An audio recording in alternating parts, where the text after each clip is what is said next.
Mudkhed police स्टेशनच्या सभागृहात आज दिनांक 8 एप्रिल रोजी दुपारी 1 वाजता पोलीस विभागातील पदोन्नती व बदलीनिमित्त छोटेखानी सत्कार व निरोप कार्यक्रमाचं आयोजन करण्यात आलं होतं।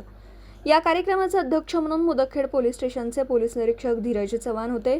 आपल्या अध्यक्ष भाषणातून बोलताना चव्हाण यांनी म्हटलं की सक्षम पोलीस दल हेच मजबूत नेतृत्वाचं बळ असल्याचं प्रतिपादन करत दोनही पोलीस कर्मचाऱ्यांच्या कार्यांचा उल्लेखनीय शब्दात प्रशंसा व भविष्य काळातील चांगले आरोग्य आणि भविष्यात पोलीस दलात अनेक महत्त्वाच्या जबाबदाऱ्यांमध्ये त्यांचं कार्य उज्ज्वल व दैदिप्यमान राहील असं प्रतिपादन केलं।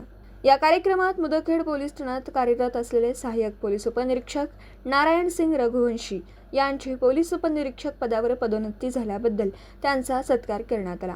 तसेच मागील काही वर्षांपासून शहराच्या उत्तर भागात बीट जमादार म्हणून कर्तव्यदक्षपणे सेवा बजावणारी चंद्रशेखर मुंडे यांची किनवट येथे बदली झाल्याने त्यांनाही निरोप देण्यात आला। यावेळी सहाय्यक पोलीस निरीक्षक बाबासाहेब कांबळे, पोलीस उपनिरीक्षक शिवाजी शिंदे, सहाय्यक पोलीस उपनिरीक्षक गवई, जमादार भिसे, चक्रधर, अंगात कादम, जिल्हा विशेष शाखेचे किशोर पाटील सह आदी पोलीस कर्मचारी उपस्थित होते। कार्यक्रमाचं सूत्रसंचालन पत्रकार संतोष सावंत यांनी केलं, तर आभार निवृत्त ASI देशमुख यांनी महाराष्ट्र गीत सामूहिकपणे गात कार्यक्रमाची सांगता झाली। तालुका मुदखेड, जिल्हा नांदेडहून प्रतिनिधी अतिक अहमद।